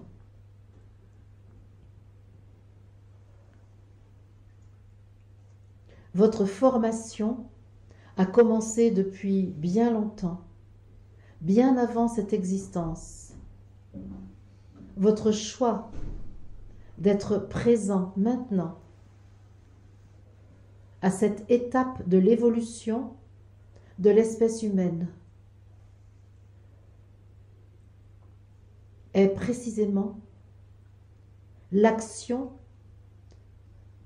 que vous êtes en train de mener ici et maintenant et qui pourra se continuer par votre propre décision en acceptant la responsabilité de votre fonction d'apôtre du Christ, de témoin du divin humain.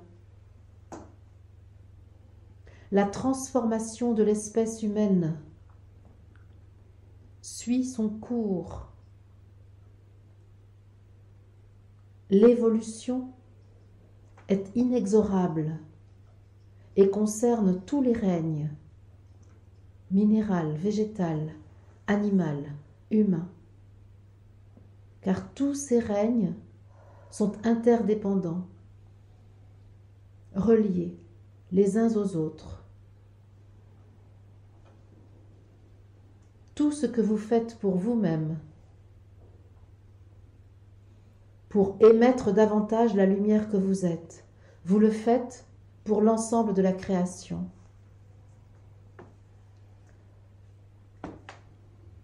Pour les insectes, pour l'herbe, pour la roche, pour les grands animaux, pour vos frères et sœurs de l'humanité. Vous le faites pour l'ensemble de la création, afin que ce système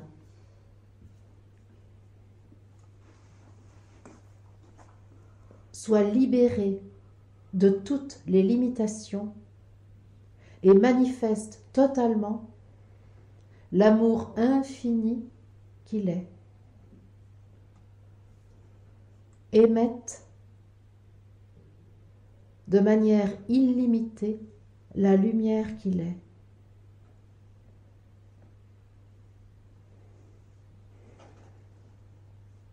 Ce que vous vivez en cet instant peut constituer, si vous le désirez, une ressource pour chacun de vous.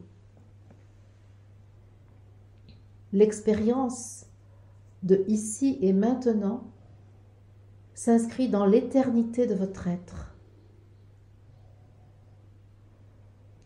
Les enseignements que vous tirez de cette expérience sont une richesse à votre disposition.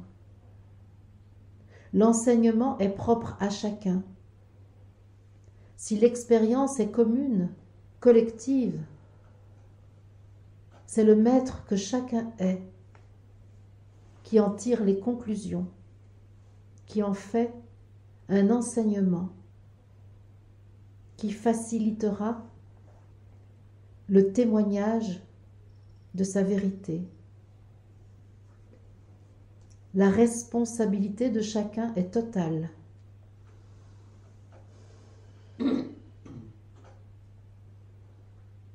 La maîtrise de chacun est possible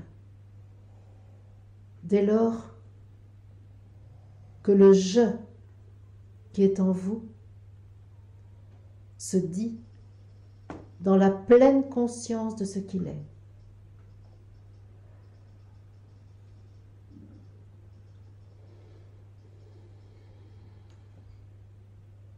La feuille de route est donnée à chacun.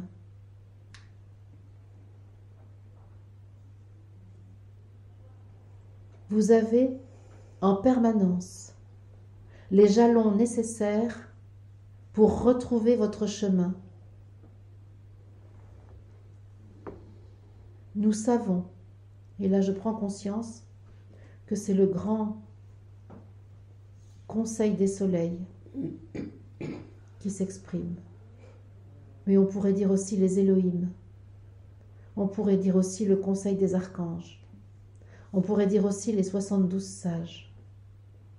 On pourrait dire aussi la conscience spirituelle de l'humanité, l'entité spirituelle de l'humanité, la source. Car nous sommes entourés très puissamment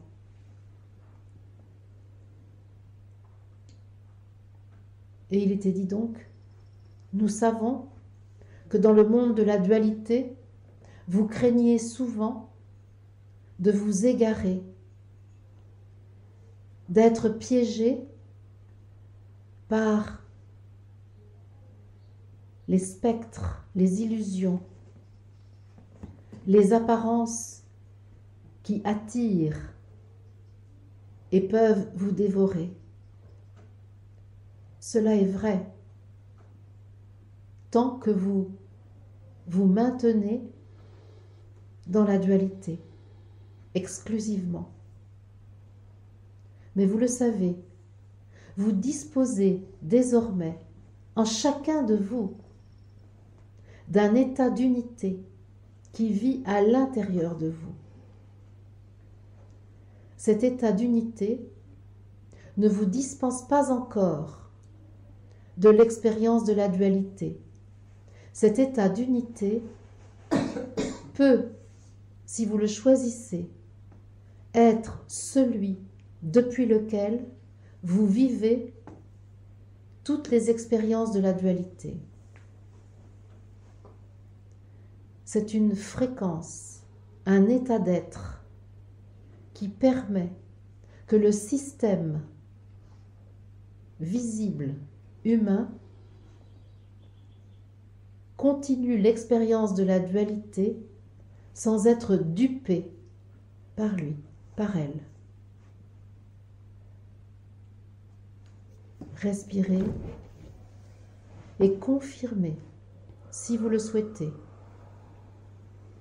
cet état d'unité qui est la ressource avec laquelle chacun de vous peut poursuivre l'expérience de l'existence en étant à l'abri des pièges de l'apparence, de l'attirance pour ce qui semble se présenter en solution à vos questions et qui n'est en réalité qu'illusion, éphémère. Le temps des mirages est terminé, le temps des miracles peut commencer.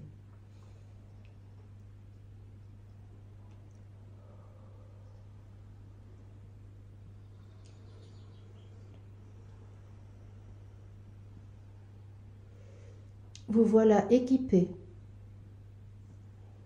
pour l'accomplissement de ce qui fonde votre incarnation. Ce qui fonde votre incarnation est cette mission que vous avez conçue pour participer à l'évolution de l'humanité dans sa manifestation et dans son essence. Manifestation et essence sont une, en dépit des apparences que vous vous proposez de déjouer, de révéler, par la mise en évidence de la lumière authentique qui est source de tout le monde visible.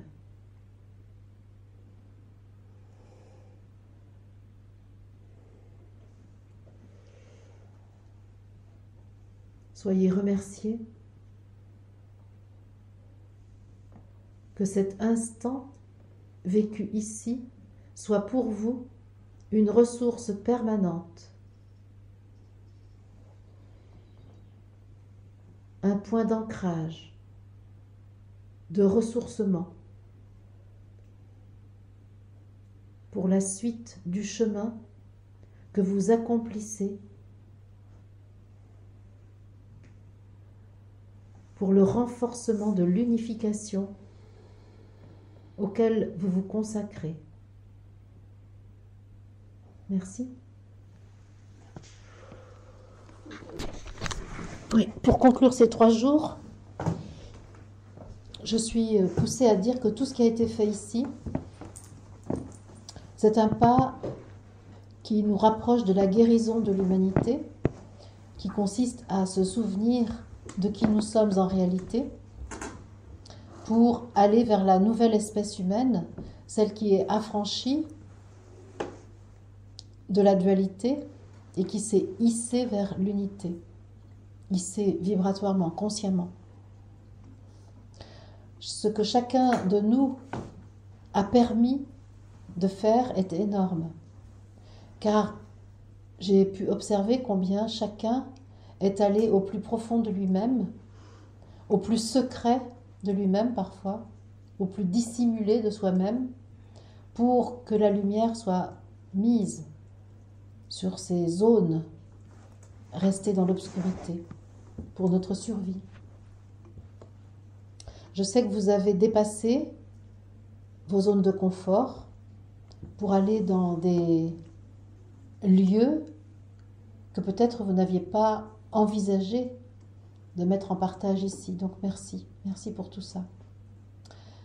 Il y a effectivement les mises en lumière, les guérisons qui ont lieu et qui nous rapprochent de la guérison totale. Il y a aussi la vie collective. Et j'aimerais que nous puissions ici valoriser le fait que nous avons vécu ensemble pendant 3 jours dans de merveilleuses conditions, parce que nous avons été dans un endroit magnifique, pluvieux certes, mais magnifique, avec des hôtes particulièrement attentifs et soigneux à notre bien-être et à la nourriture que nous avons mangée. Donc ça, c'était vraiment bien, vraiment super. Ce sont des conditions très favorables pour faire le travail que nous avons fait. Et il y a aussi ce que nous avons expérimenté du vivre ensemble dans l'acceptation totale de l'autre et de nous-mêmes. Et ça, pour moi, c'est aussi un pas vers le nouveau paradigme que l'humanité est appelée à vivre dans ce qu'on appelle en général la fraternité du Verseau. Mais nous avons pu voir que finalement, l'autre peut parfois être un étranger, parfois quelqu'un de connu, et que peu importe, nous pouvons vivre avec lui et l'autre peut vivre avec nous, parce que parfois on peut avoir des doutes aussi. Donc merci d'avoir fait cette expérience et merci de l'offrir à l'évolution de l'humanité. Et puis il y a tout ce qui s'est renforcé de notre conscience de l'omniprésence du plan spirituel dans notre existence. Et ça, je nous propose que ce soit une richesse avec laquelle nous repartions, une richesse que nous fassions fructifier en la mettant en œuvre le plus souvent possible. Nous sommes appelés, par choix délibéré de notre part, à témoigner du divin que nous contenons et qui est contenu dans toute la création. Nous savons maintenant que nous avons les moyens de le faire, chacun à notre manière, chacun selon notre singularité. D'aucuns ici savent désormais reconnaître la présence je suis, d'autres savent parler du Christ qui les habite, d'autres encore savent activer l'onde divine chez l'autre. Tout cela, ce sont des modalités particulières, toutes aussi intéressantes les unes que les autres. Nous savons aussi nous garder de la comparaison avec autrui pour revenir à la référence que nous sommes à l'intérieur de nous. Soyons conscients de ces compétences, soyons conscients de ces richesses et partons avec ces éléments pour construire un peu plus de confiance en nous, car nous avons besoin de cette confiance en nous-mêmes qui ne se décrète pas, qui ne se pense pas, mais se construit par l'expérience. Et l'expérience que nous avons vécue est une petite brique de confiance, si nous le décidons. Donc merci à vous. Et Anne, merci à toi d'avoir eu l'inspiration d'organiser cette rencontre, d'avoir choisi ce lieu, d'avoir été là, d'avoir soutenu tous les processus qui sont là. Merci. Et Lucie, merci d'être là dans quelques semaines pour recommencer la même opération, dans le Morbihan toujours. Merci. Voilà. Merci les amis. Merci.